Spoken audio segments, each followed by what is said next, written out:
What is up, everybody? So as you guys have heard the news, there's a big sub-2 scam going on out of Florida, blah, blah, blah, blah, blah. You know, that's obviously the news headlines and what you guys are hearing on the streets. You know, and at the end of this video, I want to share you guys, with my experience and really, my thoughts on this and what we can do to prevent those things. Now, the most important thing here is that this sub-2 scam is not really a sub-2 scam.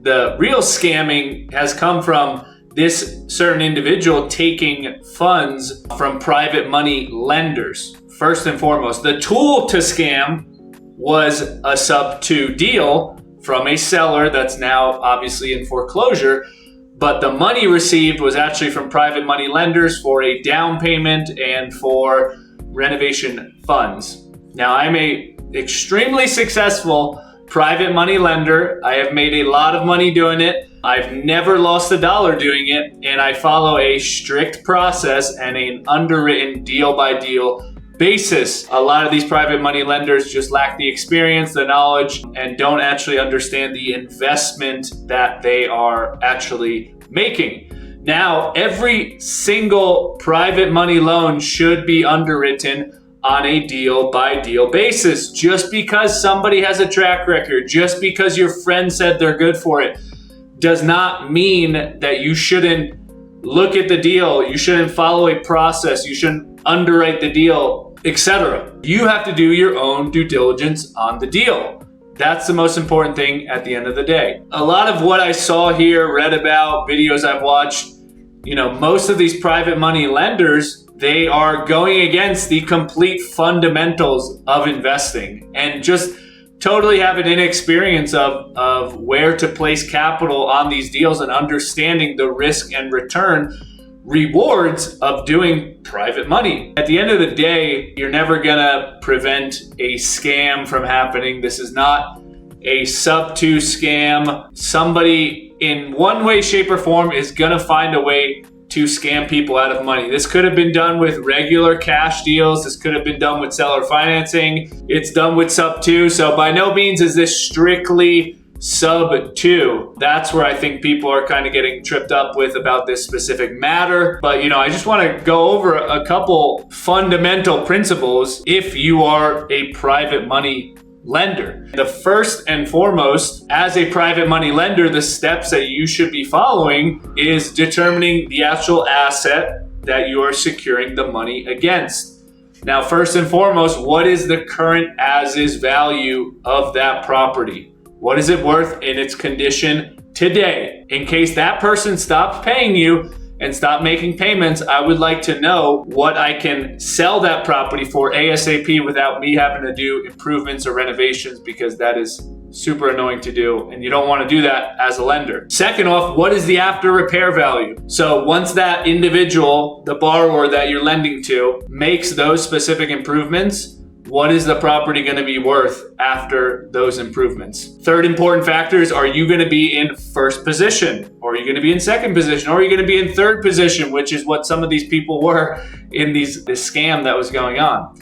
You need to know that, hey, if I'm in second position, I have a much higher risk than the person that is in first position, because if all shit hits the fan, the money that gets paid first is the person who did the first lien, not me in second position. This is why I don't like to lend in second position or third position. I'd like to be a first position lender always. I like to make less with a safer investment. I don't like to get a 17, 18, 20% return on a second position loan. That, to me, it's too risky. Second off, if this is a long-term investment, or maybe it's a 1-year, 2-year, 3-year term, let's say if I was doing it as a sub-2, I was a second position lender, what is the PITI, full principal, interest, taxes, insurance payment to the first position lender, and what does it rent for long term as a regular normal rental? And is there a spread of cash flow there? Not Airbnb, not pad split, not all this other shit going on. I want to know, off the basic fundamentals of investing, what is my mortgage payment? What is the debt service and what is the market rents? And is there a positive spread of cash flow there so my borrower is not paying every single month to hold this asset? If he is, that's a higher risk for me. I want to make sure that he has cash reserves if that's the case. And I likely don't even want to lend on that deal. I'm trying not to go too ahead, but these are the fundamentals of private money lending I'm trying to go over. And now I'm going to explain the other part. The next part is the leverage at which I'm giving the borrower the money. If the property is worth $100,000 and I lend the borrower $75,000, my loan to value ratio is 75%. Most sophisticated hard money lenders lend at 75% and below in case the market goes down or there's economic factors out of your control. Your investment is protected because the market can go up or down or sideways, and your money is protected because it's at a lesser value as opposed to if you lent at 100% loan to value. You never want to be underwater as the lender. So the leverage is so important. In every single one of my deals, I am at 75% and below, always in first position. This goes back to my process, the fundamentals of private money lending. I never want to get caught up in FOMO or everyone's giving money to this person and he's making good returns. I never want to go against the basic fundamentals of my investing. And the last one here, which is probably the most freaking important, literally the most important, and I guarantee if all these private money lenders knew this, you could have saved so much money. So many people would not have lost money if you followed this one principle tool, which is what's called a lender holdback. As a lender, for the renovation specifically, you should always hold back the money, meaning you don't send the borrower the money until the work is completed and verified, whether that's pictures or videos, or I recommend sending somebody out in person if you're not there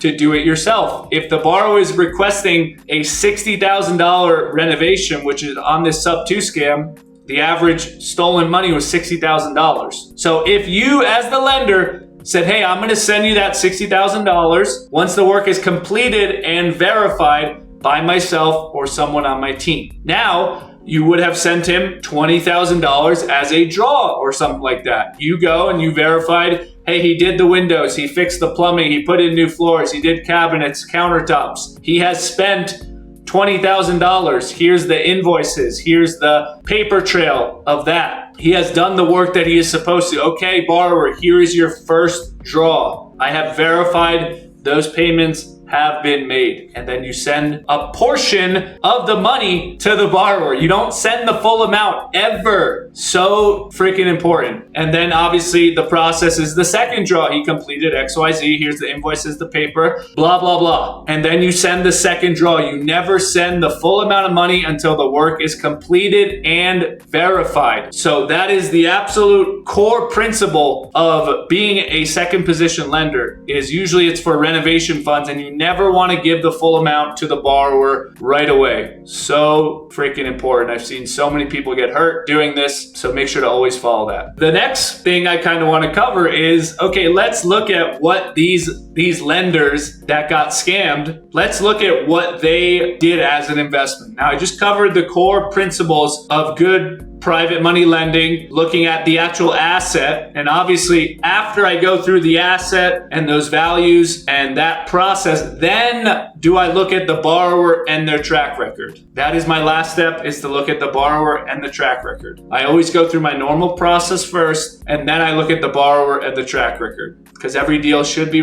underwritten on a deal by deal basis. So now let's look at the subject twos. These people made an investment as a second position lender behind the first position lender that this scammer took over sub 2. So what does that really mean? There's a first position who's supposed to get paid first, and these people maybe brought in $10,000 and $50,000 for the renovation, and they just gave it to him right at the closing table for the most part. Now, let's also look at these properties. So if a sub 2, the seller can't sell it, the sub 2 is probably no equity. So right away, the value of the property in the first position lender is going to be somewhere between 90 to 100%, give or take, maybe even more. So now if you bring in, say, $50,000, now you are over leveraged. You are not at 75% loan to value or below. Most of these lenders are probably at 90% to 150% loan to value. If I had to roughly guess, that's probably where most of all these lenders are. So you have no equity that you're lending on and you're completely over leveraged. Once again, going against the actual fundamentals of investing here. Another factor is, hey, this property may not positively cash flow as a long-term rental. It only positively cash flows off an Airbnb or a pad split, which to me,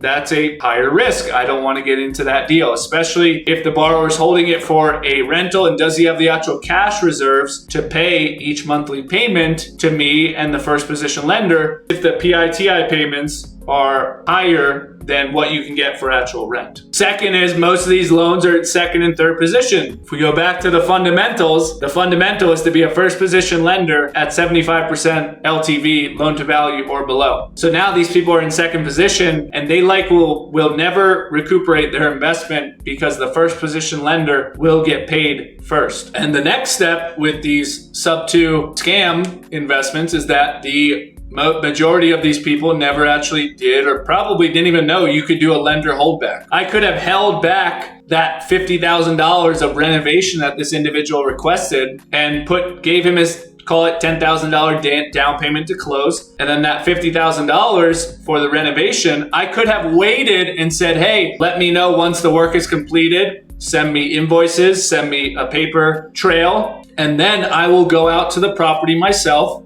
and verify the pictures and videos that you sent me match to the actual work that was done. Now that could have saved people a ton of money. These are all basic fundamental principles of investing. Now, if you look at what's safe and what was done on these sub 2 scams, obviously the risk you're taking is astronomical and the high probability of you losing money is extremely high. Now, if you guys want access to my documents and process that I use when I do a private money loan, and I've done many very successfully and made a ton of money doing them, comment below private money loan if you want access to that. And once again, guys, this is going against principles of investing. Just because somebody is making a little bit of money, because your friend said he's good for it, because of what you're hearing, this person is great, and you're saying, I have FOMO, I got to place 50 grand to put down. It's never an advisement I would give to somebody. I follow the principles and fundamentals of my underwriting process, which is what I listed below, and then I look at the borrower and his track record. I always want to be protected on the asset first. God forbid this person fudged up, at least I'm protected on the asset itself. It's so important. The markets have crashed this way. It's simply human nature and greed that people want to get involved. They want to put money into it, but never make a speculative investment. That's not investing, that is gambling. So you always need to follow fundamental principles. And when the markets crash or people start to lose money, it's because they have FOMO and they lose the fundamentals of investing. And that is following a process, that's doing your due diligence, that's underwriting, that's trusting but verifying. All of the things in which I've read and watched about that a lot of these private money lenders unfortunately did not do. So, however I can help and be a resource for you guys and a tool. I've made tons of money doing this. I would love to help anybody out that maybe was involved in this unfortunate situation so you can build a better process around it, because I can guarantee you it works, but you have to do the right due diligence. And I appreciate you guys watching the video, and hopefully this scammer here has a lot of repercussions for stealing all the money that he did, and it's an unfortunate thing for our industry, but we can all sharpen our tool. We can all sharpen our sword a little bit better and, try to make this marketplace better than we have found it. Appreciate you guys watching. Thanks.